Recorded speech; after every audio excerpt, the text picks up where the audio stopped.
Hello and welcome to the Biz Sister Show. I am Wendy Babcock, your Biz Sister. And today I have Liza Lomax and hopefully Vince Warnock. We got a little mixed up with the emails and the links, so hopefully Vince will be joining us sooner. But the point of the whole show is to bring the experts you need right to you. So without any further ado, I'm going to bring up Miss Liza Lomax. Hi, Liza. Hello. Technology is not my friend today for some reason. This has been the day, so it's fine. So hopefully Vince will find the link. I just emailed him and messaged him. So while we're waiting, why don't you go ahead and introduce yourself and tell everybody a little bit about what you do and all that fun stuff. So I am Liza Lomax, so Liza with a Z, pronounced like Liza Minnelli. I was actually named after Liza Minnelli, fun fact. I am a transformational body love coach and emotional eating specialist. So helping you embrace your bodies, helping you love and have a loving relationship with food. I am currently locationally independent, which to me, that just means that the world is my home. So I'm a world traveler. Love that. Currently, I went from one end of the East Coast tip to the other end of the East Coast tip. So I was in Maine and now I'm in Florida. So just enjoying the sun rays down here and eventually making my way to Europe. So wow. That's so exciting to me. I would be, that just terrifies me a little bit, being free like that's got to be so wonderful. I mean, but how do you pack for something like what you're doing? Like, how does that aspect work? Well, you learn to become a minimalist and learn to take the bare necessities or the things that you want. So while we're in the States here, basically anything that fits in our vehicle, we take with us.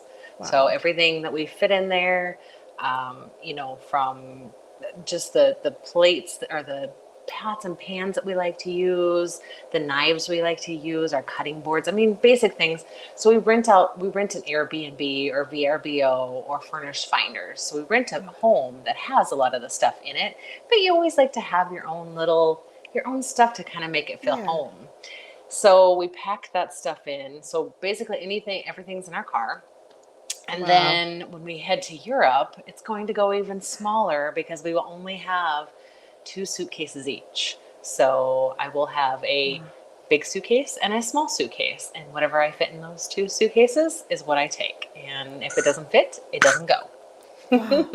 Now that is true minimalism at its finest right there. Yes. Oh my gosh. My mind is going crazy with ideas of what that would look like for me, because I have a house full of crap. Let's face it. We all have we have boxes of things in our homes that, we would never, up there's Vince, that we would never use, So welcome, Vince. Hey, how you doing?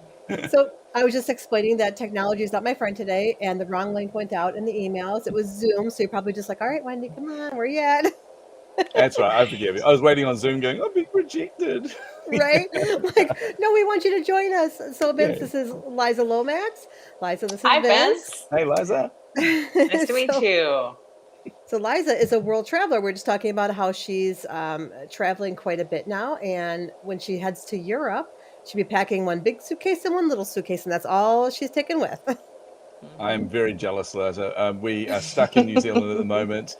Even the thought of going to Australia just for a weekend would mean we go 3 months waiting on a wait list to get back into the country. So it's just not worthwhile, unfortunately. So very jealous. Wow. Well, fun fact, my dad is actually down in New Zealand right now. He's from Denmark. And so he can't make his regular trek back to Denmark because they're stuck in New Zealand. So, wow. Yep. I mean, it's beautiful here, don't get me wrong, but I really, really want to go overseas. It's been far too long since I traveled. Right. Well, Vince, why don't you tell everyone a little bit about who you are and what you do? Sure. So yes, I'm Vince Warnock, as the name says. I'm from Chasing the Insights. I'm the host of the Chasing the Insights podcast. I'm an author and I'm a marketing coach as well. My background, I've kind of been in and out of both corporate and entrepreneurship for most of my career. In the early days, created and failed a number of businesses. That was fun. Then go in and out of corporate, and then created and sold a number of businesses as well. And had just come off the back of selling my biggest business, which was an 8-figure exit after 3.5 years, which was an awesome journey. And then found myself going, hey, I need a job now. So went and joined the team at Cigna, became the chief marketing officer there at Cigna Insurance. And for 5 years, I was on the journey with them. And on paper, everything looked spectacular. On paper, it was all amazing. Like, double the revenue of the organization. This is a Fortune 100 company, by the way. Took them from 7th largest insurer up to 2nd largest. Took online sales, which were nothing. Everyone said you can't do online sales for life insurance or medical insurance. And I'm like, hold my beer. I've got this. So showed them how to do it and became a huge portion. Almost half of our revenue came from online. So that was amazing. Was getting the recognition for that throughout Cigna, but also winning a number of awards. Got recognized by Adobe as one of the top 50 marketers in the world. Published my first book. Everything was amazing, and I was completely, utterly miserable. I remember sitting in my office, and by the way, I have to stress I had the second best office in the place because obviously the CEO had the best and she wouldn't hear otherwise. But had the second best office in the building, which was annoying for a lot of the other C-suite executives there. But I was sitting in that office going, I feel really unfulfilled, and I feel like I'm not being myself. I'm just playing the role of chief marketing officer, and needed to get back to what I'm passionate about, which is helping people. So in November 2019, that started that process. And then over Christmas was having some very awkward conversations with our CEO saying, I think it's time for me to leave. She's like, no, it's not. I mean, yes, it is. End of January 2020, pre-COVID, which was awesome. And the goal was just to be a full-time author, to write my next book. Then I discovered with ADHD, it's probably not a good idea to just focus on one thing. So I got bored after about a week, started writing 2 books, then multiple books. I got 4 books coming out this year. Plus launched my podcast, which has gone gangbusters. And then, of course, became a coach accidentally when COVID hit. And everyone went, help. And I went, okay. So kind of stepped in and got the success with them.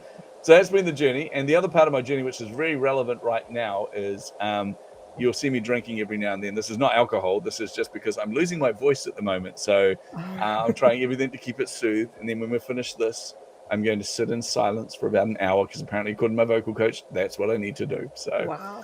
Yeah. So ironic because, we're talking about the speaking industry, and that's, something that happens, when you do a lot of speaking and stuff that, can go away. Oh, yeah. This is your moneymaker. You got to look after it. And I'm really bad at that. just stating, any advice I give you on looking after your voice, maybe go and seek a vocal coach for that one. Right.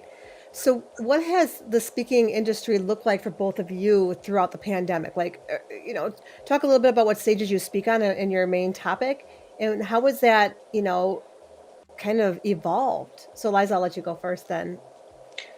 So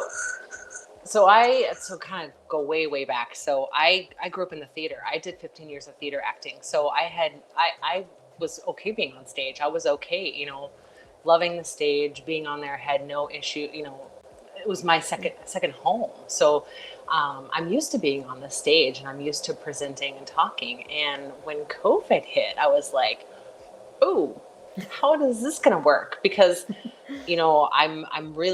I love to feel the energy of the room and the people and the ambiance, and just have that feeling of that you know what I mean? It's like the energy and just everybody just there it's like anticipation for what you're going to be speaking about. They're there to see you and your message and hear your word. And so I was like, and like, I had said earlier, I said, we travel a lot, and we had the whole year planned out for travel and speaking in different places and things like that. And because of COVID, it was gone. Right. So I was like, okay, well, how am I going to do this? How am I going to make this happen? And so having that online presence was actually, okay, I can do this. I can just make the area, make this little box my stage and do what I need to do to get out there. And then now that people are going back in person, I've found that I like the online space. I like the online world. And so I'm looking for other ways to get my message out there and get my voice heard. And I know that, like, Tim Robbins like took it to a whole Tony Robbins took it a whole other level. Like Oh yeah. he like just was like, okay, because you know how big his things are. I mean, Yeah. thousands and thousands of people. And when the online space took over, he was like, yeah, I got this. And it's like, it just blew up.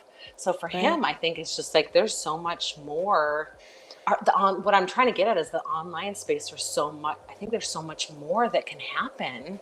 Yeah. And you can reach so many more people, and you can be so many more other places. You save less travel, you save less, all that information, all that stuff you save money on. So, which is nice. So for me, it's actually been really beneficial to be in the whole online space world. So Vince, you're shaking your head, so it must be very similar to that. Yeah. So Vince, if you want to jump in, I want to put up a comment quick. So Valerie, this is where the virtual world has taken us. She's actually watching us from the Philippines right now. And so Yeah. I've been able to connect with a lot more people speaking on different stages globally that I felt like I just was in Australia a couple weeks ago for a speaking gig. I've got one coming up in London and I don't have any jet lag. So I'm very happy for that. Yeah, look, exactly the same for me as well. Same as Liza. Like, honestly, I didn't grow up in the theater, but I grew up on radio. I was a radio announcer here for a number of years, and also I did stand-up comedy, and I just loved it. I feel like I was wasted. I should have been the lead singer in a band. It would have been a terrible band. I would have been a terrible singer, but I just love being on stage in front of people. So being, public speaking was something that I'm really passionate about, something I really enjoy, and kind of even prior to COVID hitting, I started seeing an inkling there because we had a event that was happening in Thailand, and I was asked to speak at that. They were going to pay me to speak at it, which is always good, and they were going to fly me over there. So you go business class, you stay in a 5-star hotel, you get paid to be at the gig. It's like these are always sweet deals. And I was going to be speaking around AI and using that for marketing. So it was like I was really passionate about that as well. But at the time that happened, I committed to that, and then situation changed at work where we had this huge project that was just going overrun, and I really couldn't travel. And I was like, this is not good. So I had to make a call and say, for the health and well-being of my team, I needed to stay with them and actually keep pushing through in this project. So I sent the message back to the conference and said, look, I'm really sorry to do this to you, but this is the right decision. I need to actually back out of this. And then they went, oh, that's not good. And I went, no, you'll find someone else. And they said, no, you don't understand. We marketed this off the back of that you were speaking at the event. So most of the people are here to hear from you. And I went, oh crap. And I went, well, we're talking about technology and AI. Why don't we do this virtually? And so we did it. I actually dialed in and I could hear the audience, couldn't see them, could hear the audience with the system they're using. And they could ask questions and things. They come up to the mic and all this. So I did all that, and it went really, really well. It was a really interesting keynote. But the problem with that, I realized, is I did all the work with none of the benefit. I mean, they paid me to speak there, which was fine, but I didn't get to go business class. I didn't get to stay in a nice hotel. I just stayed in my bedroom and basically recorded directly from there. So I didn't feel the same. But then, of course, when COVID hit, the same kind of thing happened, and any events that we had planned to do, off the table, and rightfully so. And then that did open up this possibility. So we went from being focused on our physical presence on stage and how we project ourselves and how, our timing and all this kind of stuff and how we impact people. We went from that to suddenly having to be experts on lighting, on audio, on cameras, on everything else. Yeah. So it was like, wow, that was a crash course on all of that. So that was really interesting. But the other thing there is there's a plus and a downside to this as well, which I've seen in the virtual space. Actually, a couple of plus sides. One that you talked about, Liza, is there's so much more opportunity out there now. Yeah. Because you don't have to travel, you can do a lot more. You can be on more stages, be in front of more audiences, etc. Which also has another benefit, which is it's way better for the environment, which is a big thing. Yes. So actually the fact that we're not, as much as I love flying business class, flying's not necessarily the best thing we should be doing right now or any time. Yeah, never mind. But then the other plus side of that, or the downside rather, is that we're now in a space where people have realized, because they don't have to entice you from another country to come over and things, actually a lot of the paid gigs have really dried up for a lot of speakers. And I've seen this a lot with some of the people I coach, where the opportunities aren't there, where, we were getting $20,000 to speak at a conference. Now they're asking if we can do it free. Right. And that's a very different opportunity. Now, that can be seen as a negative, but it's also a massive opportunity for us as well, because it means we need to be really clear around our proposition, really clear about how we engage with people, and then what we expect them to do next, or what we can kind of entice them towards doing and things. So we have to get really good at adding additional value so that people want to re-engage with us outside of that conference itself. So yeah. Yeah, and I ran into that too because I changed my platform in the middle of the pandemic. I used to speak for Complaint Free World, and that was a paid gig. I would get on stage, and I didn't offer anything. I wasn't trying to sell them anything. It was to better their, employees' workplace and environment. And so they paid me to come in and do that. And then when the pandemic hit, I mean, I can still do complaint free virtually, but then I'm like, I need to shift here. I really need to evolve and figure out what I'm going to do. And that included creating something of my own and now having to create that offer. And I struggled with that. So Yeah. fortunately, I actually just connected Liza with Moira, who talks about, pitching from the stage and how to do that because it is a craft. It's definitely Yeah. an art. And, Will Bowen was on last week, and same with him. He gets paid the big bucks, to get on those stages. And then now you have to pre-record some of these virtually, and you have to know either hire somebody or know the tech, know the lighting, know exactly what you need to do. And it's really difficult. Um, It does give you so a fun opportunity though, Wendy, because you get to yeah, create cool backgrounds like this. So yes. I spent a lot of time bringing all my Star Wars toys out of hiding and putting them in the background, make it interesting for people. Yeah, and I have all of my hangings. So depending on what I'm doing, I have a different wall hanging that goes behind me. For if I'm doing the slam networking or if I've got the profit up stuff going, I just switch my backgrounds around. It works out kind of nice. But Well, I'm very minimalist, like you said. yeah, I mean, I don't travel. I travel very light, so I try to make some cohesive space and where I'm at. Whether it's a virtual background or something like that. I don't know about virtual backgrounds. I'm Yeah. still kind of like, it's like I move around and half of my body's gone and disappears, and like, where am I? I'm drinking something and it's like my hand's invisible. It's like, Yep. yes, I don't know. I don't know. I have mixed feelings about the virtual backgrounds, but yeah. Yep. I I'm feel with like you on that one, I Liza. make Yeah. it work. yeah, I if you make it can't do work it however well it with the may. virtual background, you shouldn't do it. I think Yep. it's either you have to go No. all in with the green screen or all out with a good background. Yep. Right. To your point about the Right. drink, Liza, early days of doing virtual backgrounds and that, I remember sitting there and I didn't realize I was creeping everyone out. I was sitting there sipping a drink, but it kept basically the cup would disappear. So I'm just sitting there going like this. It was going to see mental. Yeah, but the funny thing is, even going back to pre-COVID days, an embarrassing thing. So I remember speaking to a conference. This is prior to knowing that you can actually get paid to speak at events. And I remember I was at a conference in San Francisco, and we had some pretty big names on the bill. And I was talking to a couple of the speakers there, and one of them turned around and he just said, "Oh, so how much are you getting paid for this?" And I went, "What? What now? But paid?" I'm like, I thought we all did this out of the like kindness of our heart. And he goes, "Mate, I don't get out of bed for less than 40,000." I went, "Oh, Huh? okay." Wow. Yeah. So it was that was an Yeah. awakening moment for me where I realized actually, yes, I'm in demand to speak at these things, but also they should be paying me for that as well. But Right. now the whole world's just turned upside down. And actually, it's a really good point as well, because it's giving an opportunity to people that normally didn't have opportunity to be on stage as well. Right. And I've run a couple of virtual summits before, and one of the key things for me was, because the moment you make the decision to do a virtual summit, you immediately go into normal marketing mode and go, well, obviously I need to get the big name keynotes, Right. so everyone goes, oh, I want to attend this thing. Then I'm like, I mean, they've heard these people over and over again, and really, are they going to hear anything that new from them? Right. Maybe we should hear Right. some voices around the world that you normally wouldn't hear from.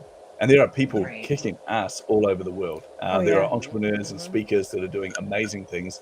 So actually creating a platform to give them a voice, that was super powerful. I think my first summit, I covered 15 different countries with 30 speakers. So I was pretty impressed with Wow. that. Oh wow. Yeah. Yeah. That it's a really cool thing to bring on new speakers because you never know who's going to really blossom out of that. I've seen people get on the stage for the first time and really stumble through it, but it's a learning lesson. And some jump on that stage and it's like they're just a natural. You're like, oh my gosh, like a star is born and the angels sing as they get off stage. It's like, wow. And I witnessed that this weekend with some newer speakers too at a retreat I was just at. And I just thought, oh my gosh, this is where they belong. And I hope they came off the stage feeling that way, because I was just like, oh my God, all over. I'm like, you did amazing. You were awesome, you know? And it's like, I'm not just saying that. They really were absolutely amazing. Yeah. So what are your thoughts on, okay, we talk about the paid market with speaking, you know, because there's different ways you can speak. You can speak to get paid a fee, get on Mhm. stage to give you the big bucks, you know, or it's, you know, some money and you get to make an offer, or no money, you get to make an offer, or you pay them to get on their stage. So there's lots of Right. different ways.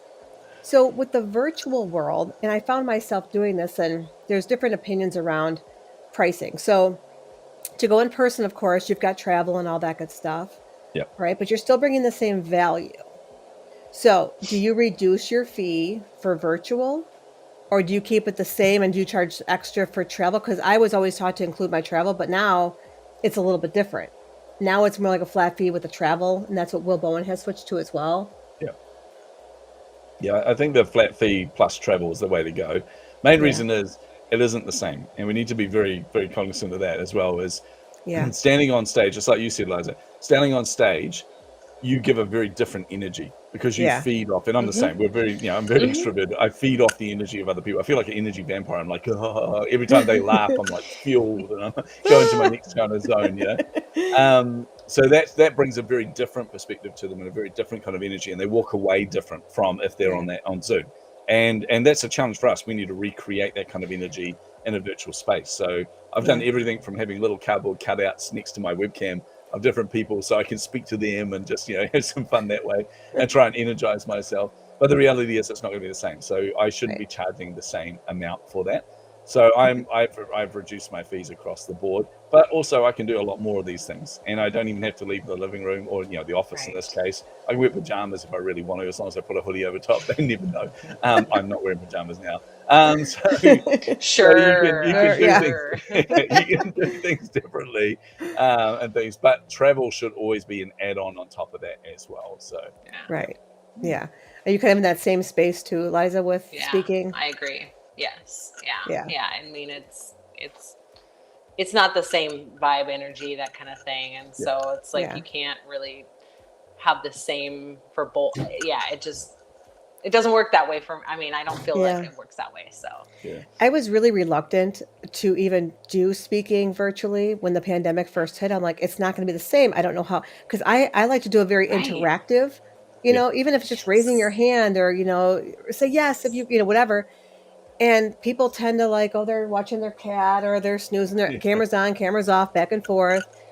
And even if you ask them to be present and keep their cameras on, they just don't do it all the time. No. yeah, And so the very first virtual one I did was a friend of mine and Liza, Susie and Becky. They had the IM conference. So that was the first time I'm like, okay, well, we're going to see how this is going to go. And I was actually surprised at the interaction. I was surprised that I still felt energized through it. So then I'm like, okay, maybe I can do this. I have to just make myself a little bit more energized. I have to be more like, Hmm. hey, you have to like raise your hands and wave it, or you have to be a little bit more yeah, extra. Which if someone's watching you, I think from the other side of your house, they see you flailing, in your camera. What are you doing over there? yeah. Well, yeah. No, So I you, mean, like when I would yeah, when I would speak on stage, I would have like people actually come up, and I do Yeah, like some interacting, or have people stand up, or have people sit back and close their eyes. So I've had to like kind of revamp a few little things when I'm speaking virtually, and do more of the okay, you can sit back and close your eyes kind of thing, or right. pick one person in particular and say, hey, X, Y, and Z, blah, blah, blah, blah, whatever my topic is going to be. So, most of my topics are around, body image, emotional eating, self-care, self-help, that kind of thing, mindset, confidence, those kind of things. So bringing people up on stage was really good when you're talking about confidence, because Yeah, if you're not comfortable and confident in your own skin and you're getting up on stage, it's going to show yeah, really immensely. So, but it can also show on Zoom too. So, right. depending on how you present it, but so I've had to like kind of maneuver in different ways to find different ways to keep people interacted and keep Yeah, people their cameras on, keep them active and Yeah. keep them motivated and keep them interacting with things based just on different things that I've just kind of come up with. So, Right. and I, if something doesn't work, then I try to something else. If another thing doesn't work, if something does work, then I leave it in there, that kind of thing. So Yeah. it's been a little challenging, but it's worked for me. And Yeah. people seem to be pretty forgiving right now, because everyone knows that you're one person behind the camera. You don't have a team in your house working the lighting and the tech. And if you have that, great.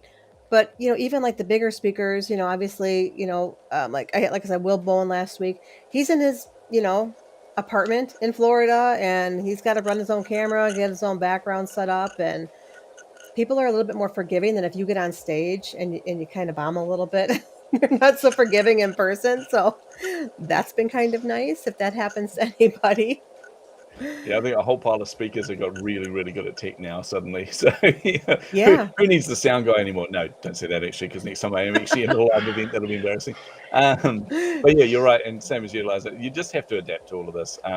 I had to embrace my full extrovert, by the way. I had to go into uber extroversion mode where it's like, Yeah. I don't even care if there's anyone on the other end of this. I'm just going to pretend I'm at Wembley. There's 80,000 people there. Yes. They're all interacting. So I just go into my mind and then just project everything, which is super handy for my wife because she's a high introvert. So it's the easiest relationship for her ever because I just do all the talking. She just sits and goes, no effort required. It's brilliant. So, but the other thing I did find hard is one of the things I used to do at conferences is obviously because I'm an author, I would take a pile of my books and do book signings there. It's a lot harder to do a book signing when it's online. Yeah. So I've had to adapt even that and have actually found a way to do it. So I do custom book signings for various people and things through ebook versions. So I just literally get a piece of paper, blank paper. I just have a whole pile of A4 sheets, do my signing, take a photo of that, crop out the background of it, and just throw it into the actual onto a blank page in the actual ebook itself, and send that off to them. And honestly, the response from people has just been amazing. They're like, oh, I've got a signed ebook. How did that happen? So yeah, That's That's a a good really idea. that's like a I'm huge writing that down. yeah. a bomb you just dropped there. So anyone who's listening, if you're coming out with a book, that is a great Yeah. piece of advice. Sorry if we're going to steal your idea there, Vince. Oh, But I you think, I've got a bunch of it's a ebooks. little I'm bit like, manual. yeah, I'm just gonna. Yeah. It yeah, is a little bit because manual because you do have to do it individually for each person. Right. And that is Right. the power of it as well. Like I've seen people Right. that do, even with book signings, I've seen people where they have a whole pile of books that are already pre-signed. I'm like, well, that's not personal. That's just your signature in there. It's may as well be an image. But Right. this is you actually taking the time to write out their name and things like that as well. So anytime I'm at a conference or anything like that, if I'm going to do this, I just get them to sign up for it so I can send them a copy.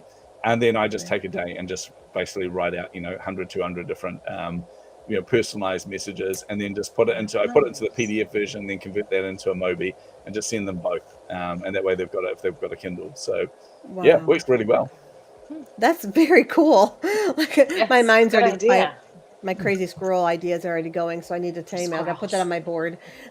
Yeah, So I was going to so say, do you have room on your board, Wendy? Because mine's full as well, by the way. yeah, and it Every is. squirrel So idea I get. Yeah. I actually just worked out. I've got a new squirrel herder board that I created for myself. And someday I'll if it works for me, I'm going to start sharing it, like maybe PDF form or whatever. I'm only allowed so many squirrels. And if I come up with a new idea, it has to be traded for something that's already on the board. So I can only be working on so many things at one time. So I've got like 3 different sections right now, and I'm kind of coming up with a system with how many squirrels it takes to do each job that I do. I do similar, Wendy. I've got my squirrel book. So I just got Oh, myself a nice fancy book. And every time I get an idea, this one's actually full, I just write it in here. And then I'm not allowed to transfer it over until I've finished, because I can only be working on 3 at the same time. yeah. So I'm only allowed to bring over another idea until then. And then I put it on a Post-it note, it goes on my board, and until I'm actually working on it. So yeah, we've got to keep that squirrel awesome. brain in check. We do. And, I was fortunate enough to be, have a one-on-one coaching session during the retreat with Mel Robbins, who I'm just a huge fan of. And she flat out told me, you got to kill the squirrels. So I'm like, Yep. she was just awesome. So I'm like, she's right. I need to quit squirrel braining this and stuff. So, but as speakers, okay, do you have this problem too, where you have kind of your main talks that you do, like you have your signature talk and then some other like under category things. But as you're getting invited to speak at other things, like this weekend, I had a new topic, dream big. I'd never done a presentation for that, so I created one. But then I'm like, oh, should I run with this? Like everyone seemed to like it a lot. Should I add that to my? So, do you tend to do that too, or do you kind of try and really reel it in and stick under your topic that you speak about? Yes and no. So, because I do one specific talk that's called "Making the Mirror Your Friend," which is just that. How do we make the mirror our friend? A lot of women just go to the mirror every single morning. And what do? Yeah. And they pick at every single little imperfection. So that's one talk I've got under. I mean, it's like I can rattle it off. Drop the hat, go. I've drop the hat, go. Yeah, exactly. So I created a couple other ones. So I have about 4 or 5 like solid ones that, depending on where I'm at, where I'm going, who the audience is, that kind of thing, I'll just pull that out. A lot of people just like making the mirror your friend, but I've done it so many times that a lot of people know what I'm going to say. However, there's been a couple times where I've switched it up. I've just switched a few little things, added a couple things, taken a few things out, and then people are like, oh, I didn't hear that in your first talk, or I didn't hear that in your third time you did that, or whichever time it was. So that's why it's like a yes or no. So I'm like, I have the main talks, but I take out every once in a while, I'll take something out and put something in, and just kind of flip-flop it a little bit just to give it a little fresher feeling. And people seem to like that. Yeah. How about you, Vince? Do you kind of do the same thing? I'm the same. I kind of have same as you, Liza. I've got my go-tos. Usually I've got around 5, 6 kind of keynote go-tos. And then there's a bunch of subtopics where I can branch off on them. But my biggest fear is the same as you. Like, honestly, the amount of times where you're on different podcasts and you're on, like, I've been on 50 podcasts this year, other people's podcasts, 50 different podcasts. And I realized if anybody ever followed me and went, okay, I'm going to listen to every podcast Vince is on, they're going to hear the same stories over and over if we're not careful. So how do you make it fresh and how do you make it different? So I tend to have my go-tos. And so, for example, if I'm on John Lee Dumas's podcast, I will make sure it's one of my go-to ones so I can speak to it really clearly, move really quickly, and know that I'm going to impact people. But then I'm always working on what's a new one, and I test that with smaller audiences. So I'll test that with a mastermind, or I'll test that with running a webinar or something like that, and just see what kind of response I get from people. And then that gets more and more refined as it goes, and then it probably adds into. I think I've only archived one of my keynotes, which just really wasn't as relevant anymore, particularly the audiences I generally speak to. But the rest of them I just keep adding to it. So. And the key for me is making sure you've got a document which has all of that. So I have my press kit, which is just basically a Google folder, a Google Drive folder. And in there, I've got, my bio as a Google Doc. I've got my images. I've got my social links and all that as a Google Doc. But then I have topics as one as well. So that way, if ever anyone says, hey, can you talk about something, you're like, you go back to your list and go, how about this, or this? You can literally just copy and paste it into an email to them, and they come back and go, oh, that one would be awesome. So And I've had to kind of figure out like what the underlying tone is for all of my presentations, because mine are all kind of different subjects. Because I started with Complaint Free World, then I did the Kindness Bucket Brigade. I've got networking now. Now I just did one for Dreaming Big, but I'm like, what is the common denominator? What's that one thing? It's all around communication, effective communication, whether that's being kind or whether that's how you network, whether that's being complaint free. So I've had to really kind of hone that in. Otherwise, I felt like they were just like all these different things I was talking about. I'm like, how does this make sense if somebody wants to hire me? Like, oh, well, she can talk about this, but also this? Like, what? That makes sense. Yeah. So I kind of had to make it make sense myself. Because you don't want to be, I don't think you want to be too broad as far as your range of topics, because then it looks like you don't have an expertise in one particular area. Yeah, no, definitely. I've kind of mapped mine out into a bit of the process that I deal with people, because obviously I have mindset stuff in there around imposter syndrome. I talk a lot about curiosity and how to cultivate that, but then I go through to marketing techniques, like how to actually reach out to people on cold DMs, all these kind of things as well. So that's kind of a spectrum of stuff, but it's all relevant for that journey. So I go, okay, this part's about understanding you, and this one's understanding your customer. This one's about generating leads, converting leads. So depending on where they are in that journey as to where I pull from in those messages. But if I was to start, I'm super passionate about Star Wars and comic books and Marvel. If I started talking about those, that's very, it's not deviating from my brand essentially, because everyone Right. knows I'm a giant nerd, but it would be definitely deviating from the value that I normally would add to people. That So, being said, I have done this is pre-COVID days. I was invited to speak at this event, and the topics were basically anything. It was a crazy kind of event. They said, well, whatever you want to talk about. And I got up wow. there, and everyone thought I was going to do marketing in that, but I actually talked about the role of comic book superheroes in pop culture, but also in our society. And so I actually talked about Oh. it from an experience of how it was important to me and what it meant to me as a child growing up in an abusive house, having these people that had the larger than life problems and things like that. So it actually still resonated with a lot of the stuff I would teach now, but it's a bit of a stretch trying to bring it into my repertoire. One day, maybe. But see, you talk about wearing the hoodie over your pajamas sometimes. So I'm guessing there's probably like some Star Wars jammies going on there. Right. I was thinking the same thing. I seriously Yoda. have Star Wars Yoda. pillowcases and Star Wars sheets, and I'm not allowed to use them because my wife just went, no. Oh, Unless you can get 50-50 sheets where it's Star Wars on one side and something really stylish on the other side, it ain't happening. So, no. so I've given up trying on that Aw. one. Yeah. Oh my gosh. Well, and it's interesting because I didn't know that you did stand-up comedy. Mm. So when you introduced yourself, I didn't know that little fact about you. So you had a little leg up when you came on my podcast. Yes, true. See? Uh-huh. It actually wasn't by choice though, which was interesting because, I mean, my background when I remember being at college, and actually it was when I was 11, first time I ever got a chance to public speak, and it was because I was a smart ass little kid, seriously smart ass little kid, and the teacher was saying something about doing presentations. I'm like, oh, when are we going to get a chance to do that? Duh. And he went, what about now? Pulled me up in front of the class. See, Vince is going to speak for 5 minutes. Class, give them a topic. And of course, they're 11-year-olds, so they're super creative. Not. They just said an egg. So I had to speak for 5 minutes on an egg. And my brain went into this kind of panic mode where he said, right, you got 20 seconds to prepare. And I was like, and the only thing I could think of was that stupid thing, what came first, the chicken or the egg? So when he said start now, that came out of my mouth. And then my brain went into this other mode. It was like Oh, really wow. surreal.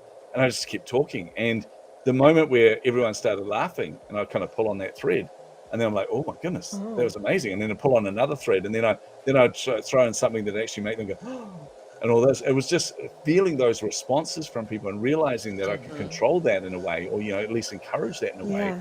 was surreal. And then we got to the end of the 5 minutes, and he goes, right, you got 20 seconds left, and I'm blah, blah, blah, and I finished. And obviously the chicken came first, and everyone's like, hey. And I remember the feeling, because I turned around now. Background on this is I grew up in a really abusive household, right? We grew up in poverty. We had nothing. Like, I was sent down to the supermarket to steal food from the back so we had food for the family, Wow. So that was the kind of environment I grew up in. I had no hope in that environment. We had no role models. We had nobody we were connected with that could show us that there's a way out of this kind of rubbish, And my parents were, well, Right. other than terrible, their whole thing was, if anybody had money or they had success, then they didn't deserve it. We deserved it, but we never got it. So there was an us and Right. them mentality on that. So to be 11 years old and to come off finishing that speech and then have the teacher turn around and go, Vince, that was incredible. And I was like, oh. And he goes, seriously, you could do something really significant with your life. And Wow. that caused this weird bubbly feeling on the inside. And I'm like, well, what just happened? And I realized it was hope. Wow. And he was an amazing teacher. Honestly, he had such a profound impact on my life. He's the first person I Wow. ever thought believed in me completely. So that started that path, but I never got into comedy. I did a little bit on stage at school, when you didn't really want to because you're going to get picked on anyway, and giving them another reason to pick on you was never a good thing. But then it was when I joined radio. So radio was always my dream job. So ever since I was 7 years old, built a crystal radio set and used to listen to these announcers going, wait, these people are paid to play music, to joke around with each other, and to interact and play pranks on people. Oh my goodness, this must be the best job in the world. Sign me up. I wanted to be a DJ so badly. And then I ended up getting the opportunity, and not just at a radio station, at our top radio station here in New Zealand. And this was a massive opportunity. So I got there. Turns out it was a dream job, except for the pay. The pay was so poor, it was unbelievable. Even in the top position in the top radio Oh station, gosh. you still could barely make ends meet. But we had a station manager there named Jimmy Stewart. I kid you not. He's one of the greatest people ever. Not Oh, the Jimmy wow. Stewart, obviously. Wow. And part of the thing he used to do was get us to go down to open mic nights and hone our craft. He said, if you want to be funny, you're going down here. And we get us all. And the problem with that is I used to work with two of the top comedians in New Zealand. One of them, Ben Hurley, is just like an absolute Wow. legend. He's won the top comedy. He won the Edinburgh Comedy Festival Award. And I used to have to follow him. So you would get up on this open mic night and go, what am I doing? I How are you gonna follow him? Yeah. but I thought I was going to throw up every time I go out there until Wow. everybody laughed. And the moment they laughed, it was what I imagine heroin probably feels like. So it Wow. was just such a rush. That's amazing. Well, hey, I could totally sit here and talk with you guys for probably another hour, but we have 2 minutes left. So what I want to do quick is if either one of you have something coming up you want to share with the audience, even if it's an offer, if you have a program coming up, anything like that, which I think both of you do, I would love for you to talk about it quick and share any links that people can connect with you with. So I'll let Liza go first. Yes. So next Wednesday, I'm hosting a masterclass course on emotional eating during the holidays. So it's called Free Food Feelings. So how do you cope with during the holidays and emotional eating? And you can find me on Facebook. I'm on all the social media links, on all the social medias, on all the platforms, but best place is probably Facebook, is to reach out and find me out there. So Okay. that's the latest thing that I have out right now. So Perfect. I And love that. Yeah. real quick, so Liza did the elimination. What do you call that? it's a craving elimination session. It's where we take your number one junk food item and we completely erase it from your mind. And I Yeah. do a technique that remaps it in your brain so that you have a more loving relationship with that item. So I was given I think you gifted it, where I got to go in and have that session with Liza. And so I went through and tried to get rid of the Swedish fish candy. I still have not bought it or had any since that. Like, I don't even want it. It's the It's craziest been almost a year thing. now too, right? Yeah. Yeah. It's been a long time. It's like I go in there, and that was always my go-to. Like, if I want something sweet, I love chewy, fruity candy, and that was my go-to. And I don't even want it still. It's insane. It's insane. I love how nervous it made me feel when you were like, and you can get rid of that, the junk food that you really love. I'm like, no, don't do that. No. Yes, I know. Although it was But funny some when you people are said, just, they need yeah. to, yes.